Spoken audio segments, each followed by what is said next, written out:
السلام علیکم ورحمۃ اللہ وبرکاتہ۔ کیسے ہیں آپ سب؟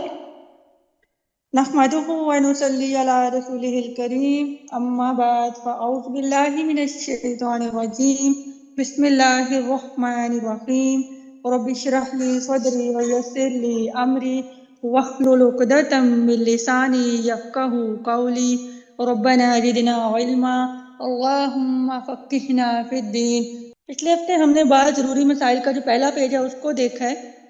آپ سب نے کیا کیا ہے کہ جو ہمارے الف ہے جو مثلاً نہیں پڑھا جاتا اس کا آپ جو ہے نا کلمہ کے شروع والا بھی لیٹر لکھ رہے تھے، اس کے بعد کلمہ کے بعد والا بھی، یعنی کہ جو ہمارا لیکن یہ ہے نا کلمہ، اس کے ساتھ آپ هو اللہ بھی ساتھ آپ لکھ رہے ہیں۔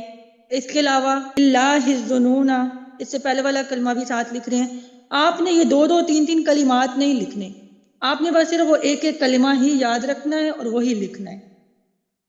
جس طرح کسی نے لکھا ہوا تھا انی انا اخوک، تو آپ نے وہ جو اخوک اور یہ انی یہ نہیں لکھنا، آپ نے صرف انا لکھنا ہے۔ اسی طرح کانت قواریرا، یہ کانت نہیں لکھنا، صرف آپ نے قواریرا لکھنا ہے، ٹھیک ہے۔ باللہ الظنون، صرف الظنون لکھنا ہے۔ واضح ہے؟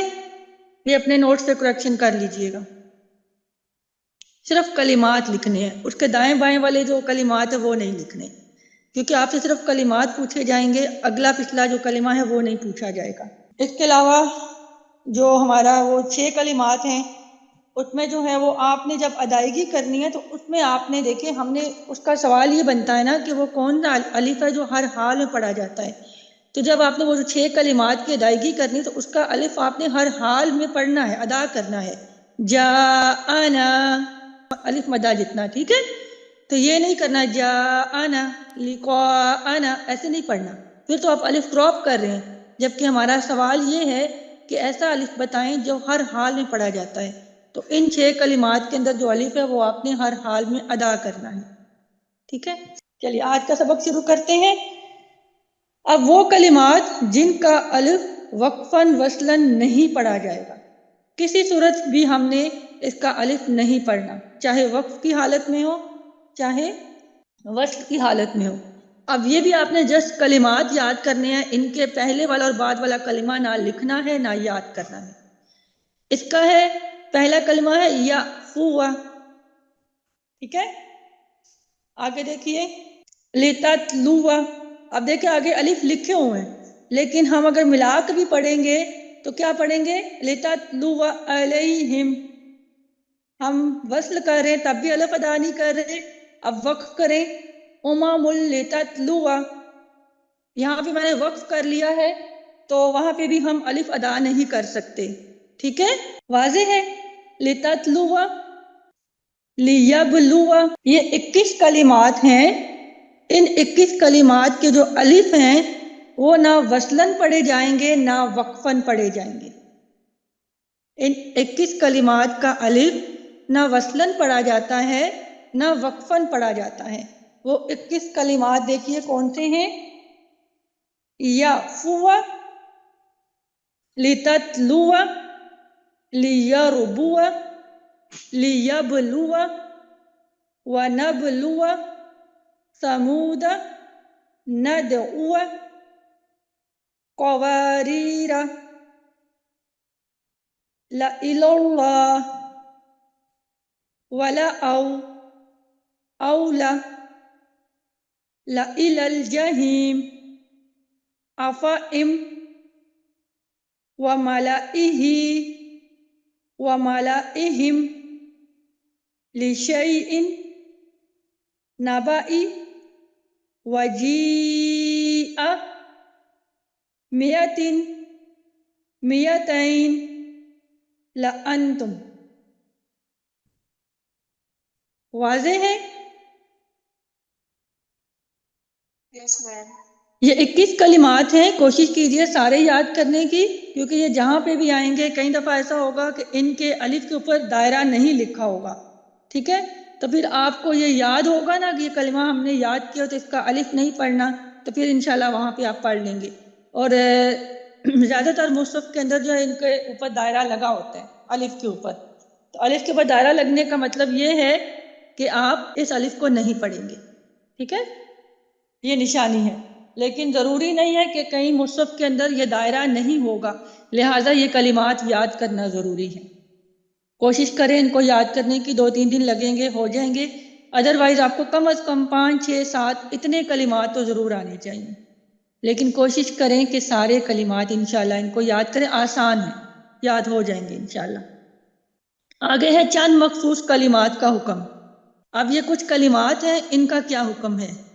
پہلا ہے ظافن، ظفا۔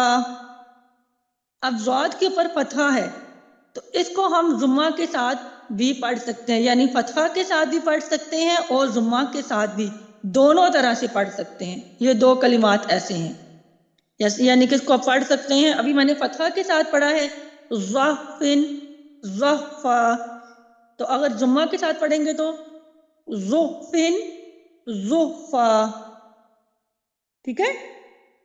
یہ 2 کلمات دونوں طرح سے پڑھا جا سکتا ہے، ان کو فتحہ کے ساتھ بھی اور ضمہ کے ساتھ بھی، فتحہ یعنی زبر کے ساتھ، ضمہ یعنی پیش کے ساتھ۔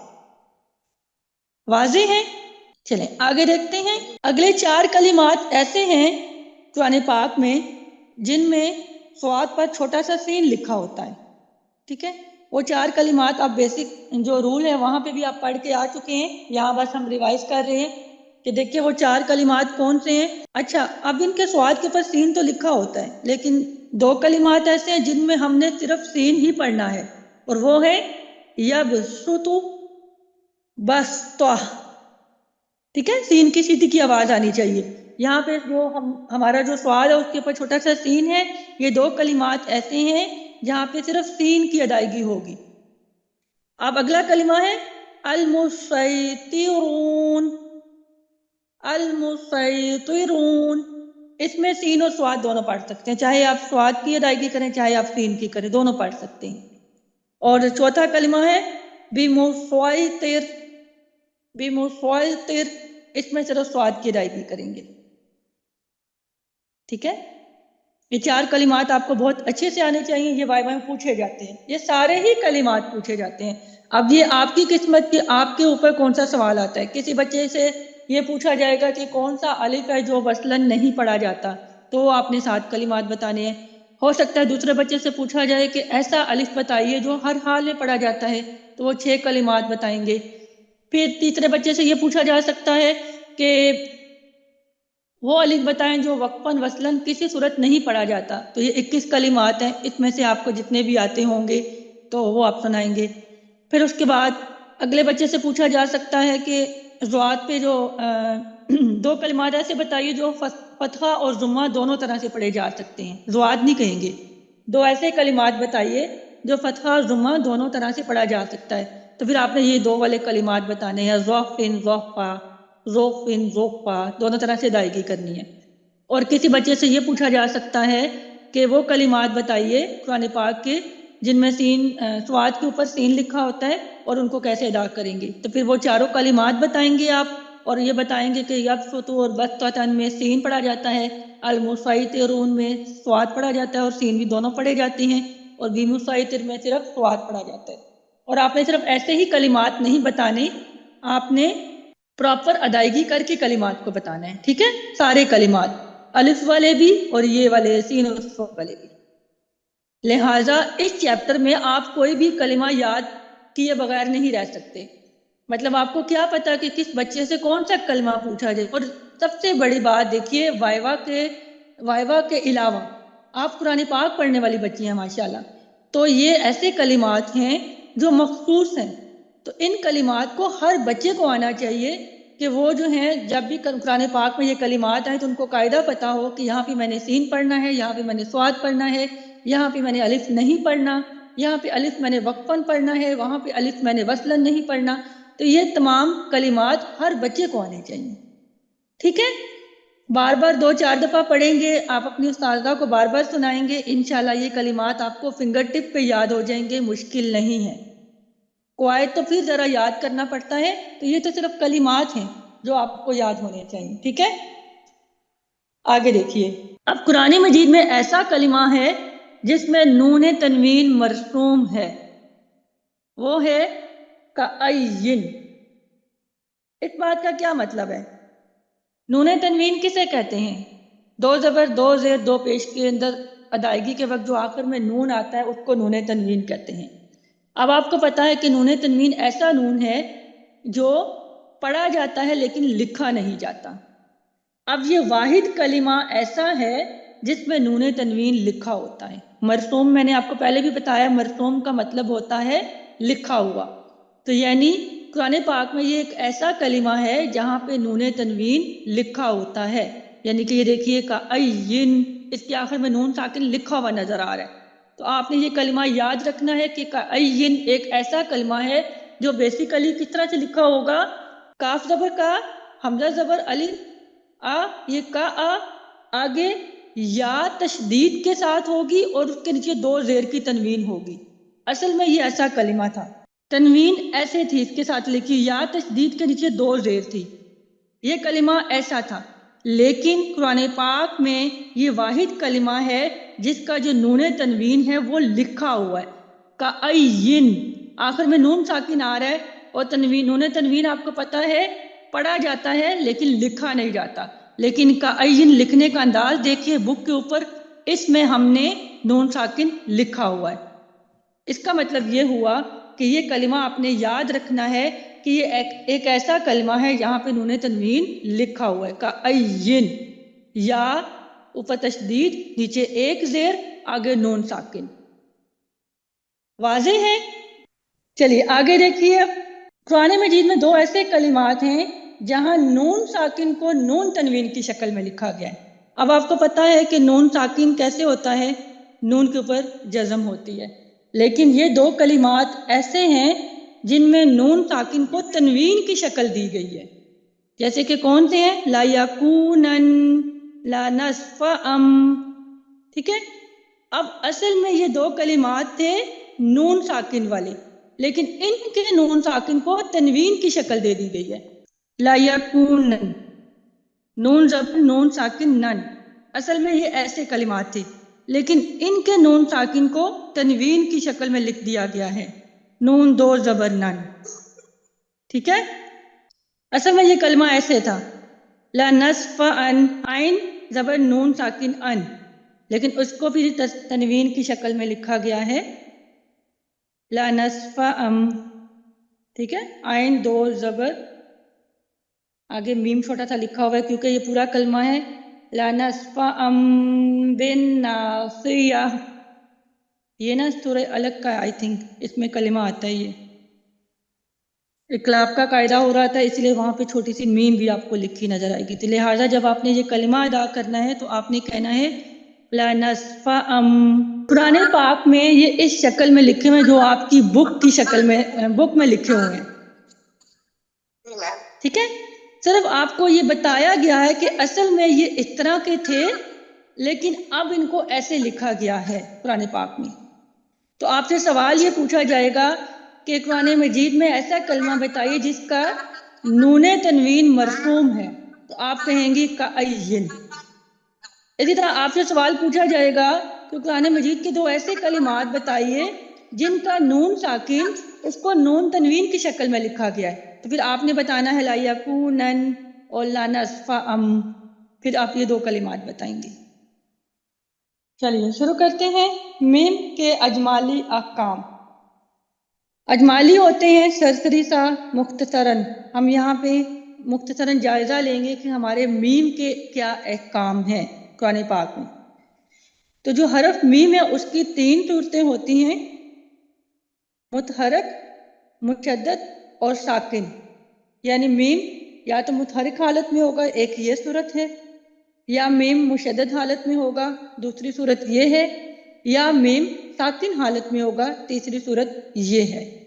اب ان کے پڑھنے کے ہم دیکھتے ہیں انداز کیا ہے۔ متحرک، اسے عدم غنہ کے ساتھ پڑھا جائے گا۔ عدم کہتے ہیں یعنی بغیر، یعنی میم متحرک کو بغیر غنہ کے پڑھا جائے گا، جیسے کہ مالکی، اب میم متحرک ہے، یہاں پہ اس کے اوپر کھڑا زبر ہے، حرکت لگی ہوئی ہے، تو اس کا مطلب یہ ہے کہ یہ میم ہم بغیر غنہ کے ادا کریں گے۔ اس کے بعد دوسری صورت ہے مشدد، یعنی جب میم مشدد حالت میں ہو تب کیسے اس کو پڑھا جائے گا؟ تب اس میں غنہ ضروری ہے، مشدد حالت میں غنہ ضروری ہے، جیسے کہ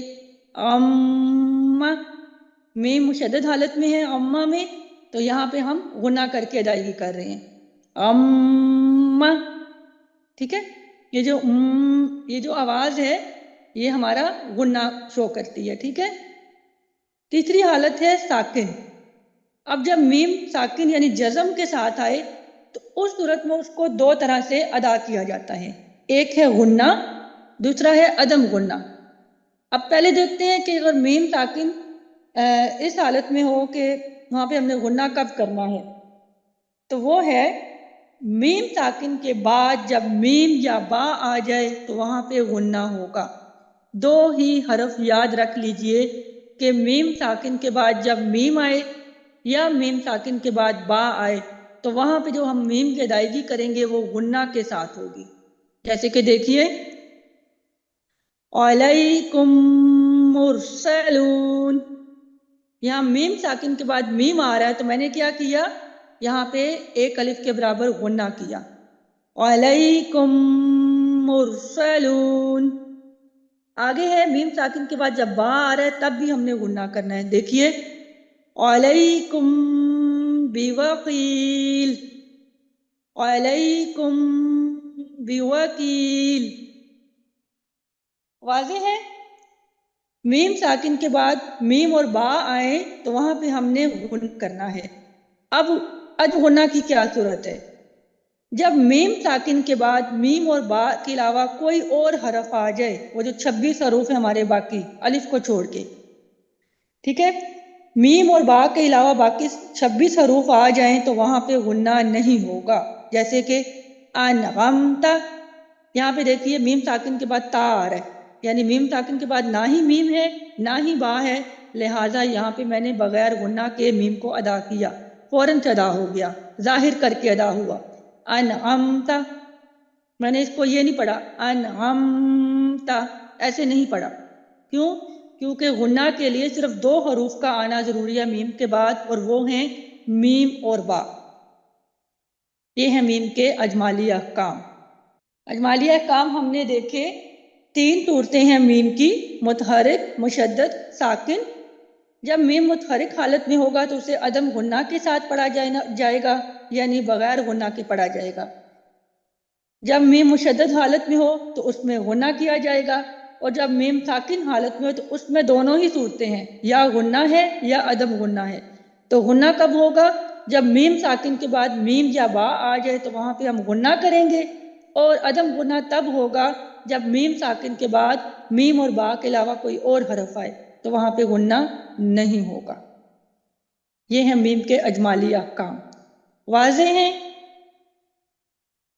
اب میم ساکن کو ہم تفصیل سے دیکھنے لگے ہیں کہ میم ساکن کے تفصیلی احکام کیا ہیں۔ تو میم ساکن کے 3 احکام ہیں، ادغام، اخفا اور اظہار۔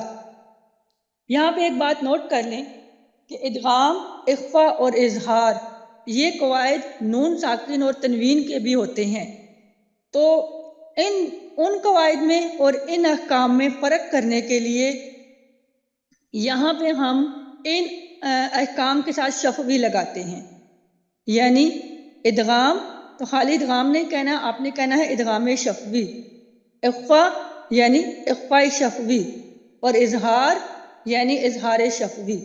ان تینوں کے ساتھ شفوی لگے گا۔ شفوی کہتے ہیں شفتان یعنی ہونٹوں کو، کیونکہ میم ہمارے ہونٹوں سے ادا ہوتا ہے، لہٰذا اس کے تینوں احکام کے ساتھ شفوی لگایا جاتا ہے۔ اب ہم ان کو 1 بائی 1 دیکھتے ہیں۔ سب سے پہلے دیکھتے ہیں ادغام شفوی۔ ادغام کے لغوی معنی ہے داخل کرنا یا ملانا، اور اصطلاحی معنی ہے مدغم کو مدغم فی میں اس طرح داخل کرنا کہ دونوں ایک ساتھ مشدد ادا ہوں۔ مدغم کہتے ہیں جو پہلے والا کلمہ ہوتا ہے جس کے اندر میم ساکن ہوتا ہے لاسٹ پہ، اس کو کہتے ہیں مدغم، کیونکہ وہ داخل ہو رہا ہوتا ہے۔ مدغم کا بیسیکلی کیا مطلب ہے؟ داخل ہونے والا. اور مدغم فی کہتے ہیں دوسرے کلمے کو جس کے اندر میم ساکن ہمارا داخل ہو رہا ہوتا ہے، تو دوسرے کلمے کو کہتے ہیں مدغم فی. یاد رکھیے ادغام کے قاعدے میں ہمیشہ دوسرے کلمے پہ شد ہوتی ہے. ادغام کے قاعدے میں ہمیشہ دوسرے کلمے پہ شد ہوتی ہے. قاعدہ کیا ہے؟ میم ساکن کے بعد اگر میم آ جائے تو وہاں پہ ادغام ہوگا، اور اس ادغام کو ادغام مثلین صغیر کہتے ہیں. میم ساکن کے بعد اگر میم آ جائے تو وہاں پہ جو ادغام ہوگا اس ادغام کو ادغام مثلین صغیر کہتے ہیں. مثلین کہتے ہیں ایک جیسا، ادغام کہتے ہیں ملانا، داخل کرنا، اور صغیر کہتے ہیں یہ ادغام کی ایک قسم ہے. انشاءاللہ جب ادغام کا بیان پڑھیں گے پراپر تو وہاں پہ آپ کو سمجھ آئے گا کہ ادغام کی دو اقسام ہوتی ہیں، ادغام کبیر اور ادغام صغیر. انشاءاللہ ان کی ڈیٹیل ہم ادغام کے ٹاپک میں پڑھیں گے.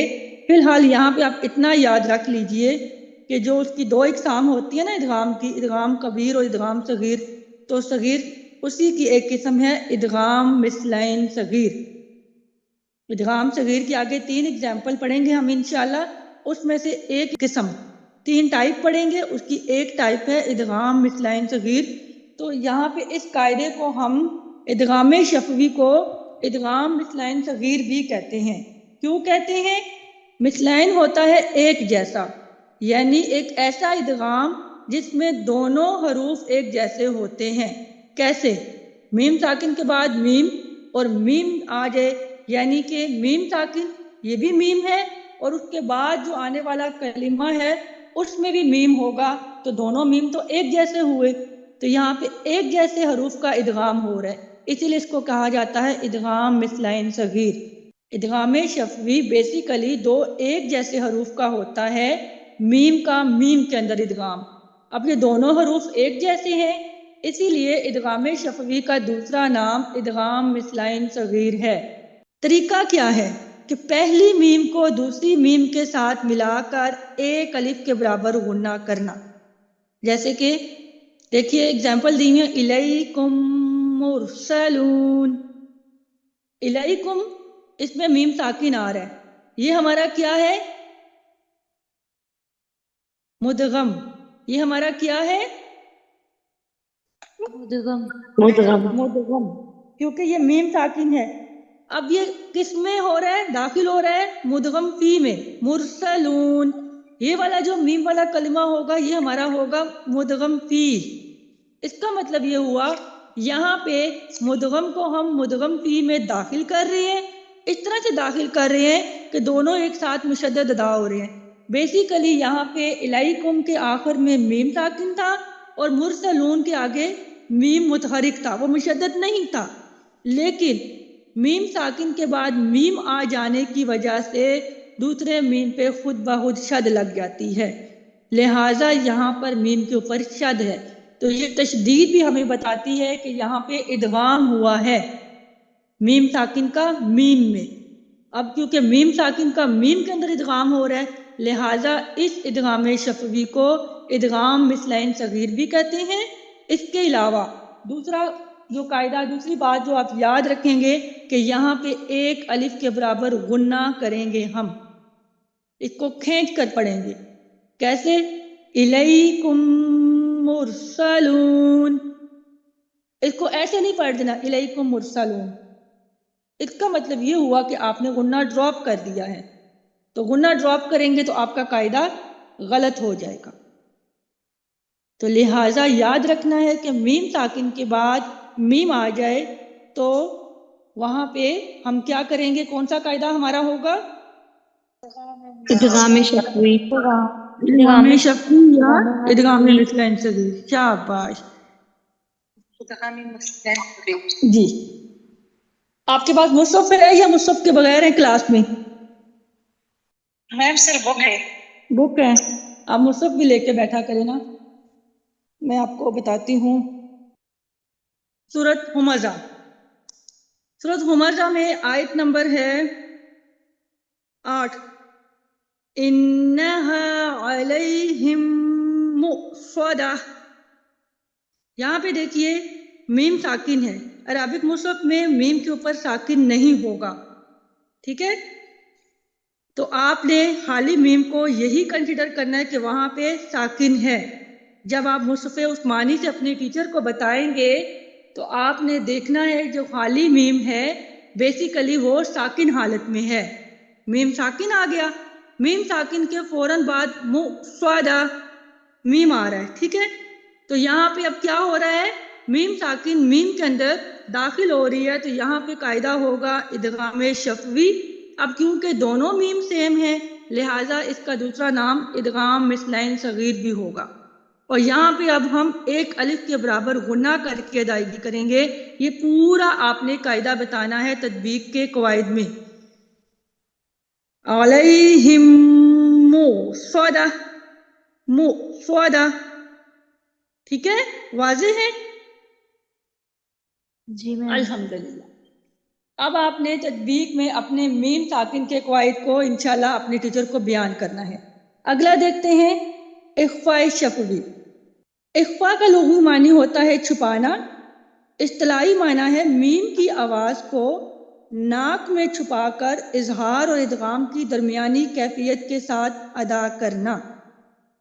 یعنی میم کی آواز کو ہم ناک میں چھپائیں گے کس طرح سے کہ اظہار اور ادغام کی درمیانی کیفیت ہوگی، تبھی ہمارا اخفاء ادا ہوگا۔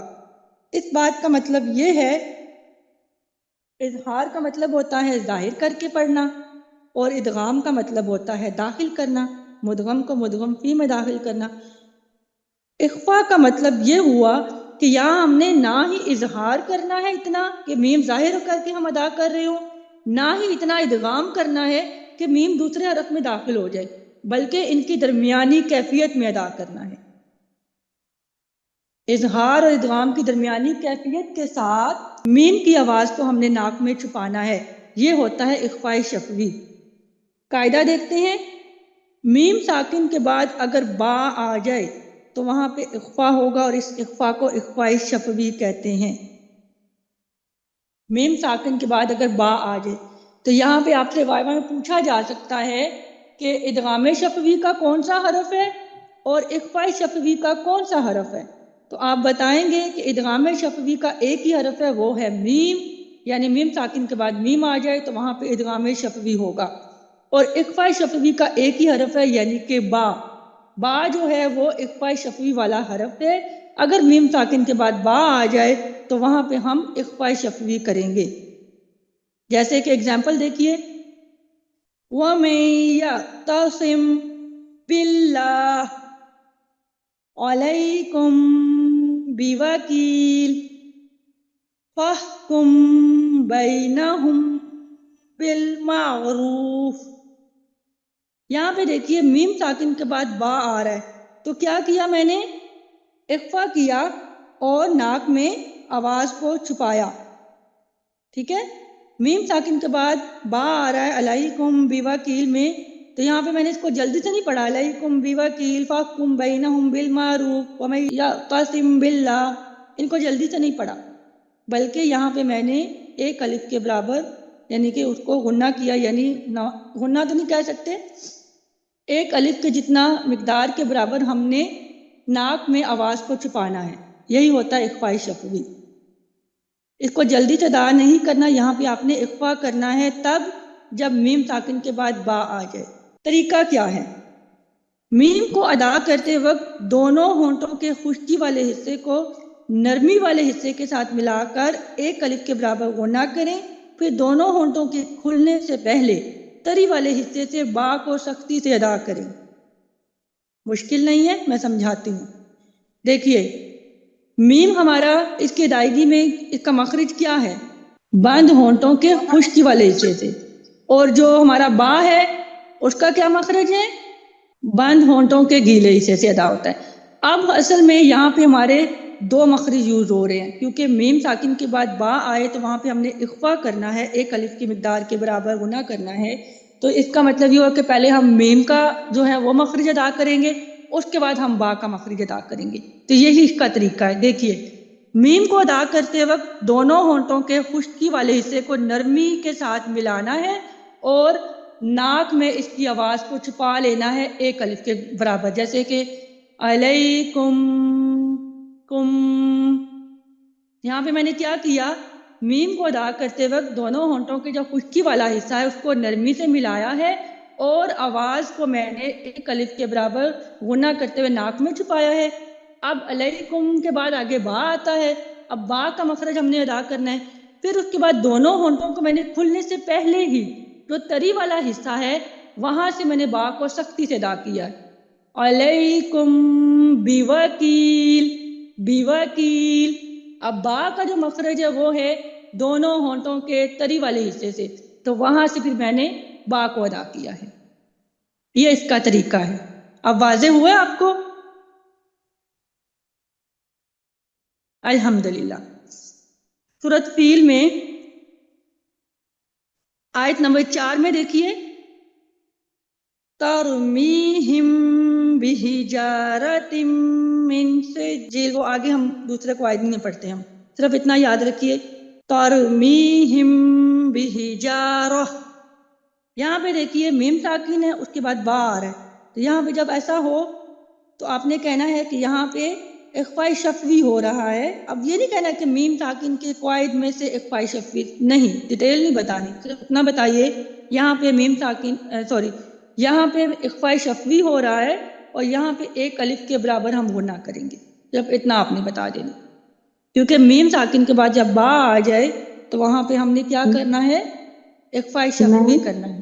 جی میم یہاں پر غنہ کریں گے یا نہیں کریں گے؟ بس وہ جو ہم جو ناک میں، ہاں جی، جو ہم ناک میں آواز چھپا رہے ہیں نا، اس کو ہم بس ناک میں چھپانا ہی ہوتا ہے ایک الف کے برابر، تو ذرا پھر اس کو ہم غنہ کہہ سکتے ہیں، ایک الف کے برابر غنہ کرنا.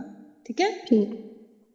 پہلے ہم میم کی ادائیگی کریں گے نرمی کے ساتھ، گیلے خشکی والے حصے سے. ٹھیک ہے، بند ہونٹوں کے خشکی والے حصے سے نرمی کے ساتھ میم کو ادا کریں گے. اس کو ادا کرتے وقت ہم ایک الف کے برابر غنہ ادا کریں گے، ناک میں لے جائیں گے آواز کو. اس کے بعد با کی ادائیگی کریں گے بند ہونٹوں کے گیلے حصے سے سختی کے ساتھ. میم کو نرمی کے ساتھ ادا کریں گے، با کو سختی کے ساتھ ادا کریں گے. اب لوگ کیا کرتے ہیں، کئی دفعہ جب سورہ سنا رہے ہوتے ہیں تو جلدی جلدی پڑھ رہے ہوتے ہیں، ترمیہم بحجارۃ من سجیل. That is wrong. آپ نے پراپر قواعد آپ نے ادا کرنے ہیں، غنہ پراپر ادا کرنا ہے. ٹھیک ہے، کیونکہ آگے دیکھیے وہ نون ساکن کے تنوین کے قواعد آ رہے ہیں، تو وہ انشاءاللہ جب ہم کل پڑھیں گے تو پھر انشاءاللہ وہاں پہ ہم ان قواعد کو دیکھیں گے. فی الحال صرف میں نے آپ کو اگزامپل بتانی تھی کہ سورہ فیل میں آپ نے یہاں پہ اخفاء شفوی بتانا ہے. اظہار شفوی، جیسے کہ نام سے پتہ لگ رہا ہے کہ اظہار کا مطلب ہوتا ہے ظاہر کرنا، اور اصطلاحی معنی ہے کہ میم کو اس کے مخرج سے بغیر غنہ کی تمام صفات کے ساتھ ادا کرنا. ظاہر کا مطلب ہی یہی ہے کہ ہم نے کوئی غنہ نہیں کرنا، کوئی اخفاء نہیں کرنا، ہم نے فوراً سے فوراً ادا کر دینا ہے میم کو. تو میم کو اس کے مخرج سے بغیر غنہ کے میم کی تمام صفات کیا ہیں، وہ انشاءاللہ ہم اگلے ویک میں پڑھیں گے کہ میم کی کیا صفات ہوتی ہیں. تو وہ تمام صفات کو ادا کرتے ہوئے ہم نے میم کو ادا کرنا ہے. قاعدہ کیا ہے کہ میم ساکن کے بعد اگر میم اور با کے علاوہ کوئی اور حرف آ جائے، یعنی باقی 26 حروف آ جائیں، تو وہاں پہ اظہار شفوی ہوگا. میم ساکن کے بعد میم بھی نکال دیں، کیونکہ اگر میم آئے گا تو ادغام شفوی ہوگا. میم ساکن کے بعد با بھی نکال دیں، کیونکہ اگر با آئے گا تو وہ اخفاء شفوی ہوگا. لہٰذا یہ 2 حروف نکال دیں تو باقی رہ جاتے ہیں 26 حروف. الف کو کنسیڈر نہیں کرنا، الف بھی اس کے بغیر ہے. باقی رہ جائیں گے 26 حروف. ان 26 حروف میں سے کوئی بھی حرف آ جائے تو آنکھیں بند کر کے کہہ دیں کہ میم ساکن کے بعد یہ آ رہا ہے، یہاں پہ ہمارا اظہار شفوی ہے. جیسے کہ اگزامپل آپ کی بک میں کافی ساری دی ہوئی ہیں، جتنے 26 حروف ہیں سب کی دی ہوئی ہیں. جعلناکم امہ، میم ساکن کے بعد حمزہ آ رہا ہے. دیکھیں اب میں نے یہ نہیں کہا جعلناکم امہ، ایسے نہیں میں نے پڑھا، سمپل ظاہر کر کے پڑھا ہے میم کو. کیوں؟ اس کے فوراً بعد حمزہ آ رہا ہے. جعلناکم امہ. آگے کنتم تدرسون، تو یہاں پہ میں نے یہ نہیں کیا کنتم تدرسون، یہاں پہ میں نے غنہ نہیں کیا، بلکہ جلدی سے ظاہر کر کے میم کو پڑھ لیا. کیوں؟ میم ساکن کے فوراً بعد تا آ گیا ہے. جو کہ نہ ہی میم ہے نہ ہی با ہے، باقی 26 حروف میں سے ہے، لہٰذا یہاں پہ اظہار شفوی ہو رہا ہے، میم کو ظاہر کر کے پڑھیں گے۔ لہم جنات، یہ سارے میم ساکن کے بعد والے جو حروف ہیں یہ دیکھ لینے ہیں آپ نے، سمپل، ان کو یاد رکھنے کا بہت آسان طریقہ ہے، 2 حرف یاد کر لیں، میم اور با۔ میم ساکن کے بعد میم ہو تو فوراً سے ادغام شفوی کہہ دیں یا ادغام مثلین صغیر کہہ دیں، میم ساکن کے بعد با ہو تو اخفاء شفوی کہہ دیں۔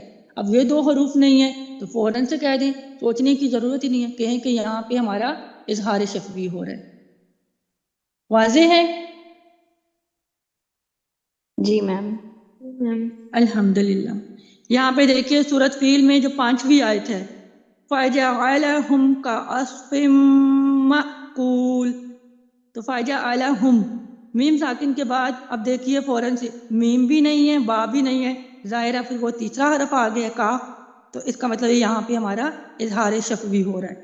فَجَعَلَهُمْ كَعَصْفٍ مَأْكُولٍ، اب یہاں پہ میں نے یوں نہیں کیا فَجَعَلَهُمْ كَعَصْفٍ، غنہ نہیں میں نے کیا، کیوں؟ یہاں پہ اظہار شفوی کا قاعدہ ہو رہا ہے، یہاں پہ میں نے میم کو ظاہر کر کے پڑھا ہے، فوراً سے اس کو اس کے مخرج سے ادا کر دیا ہے، رکی نہیں، ہونٹوں کو میں نے جوڑا ہے ساتھ ہی ادا کر دیا ہے۔ وَجَعَلَهُمْ كَعَصْفٍ،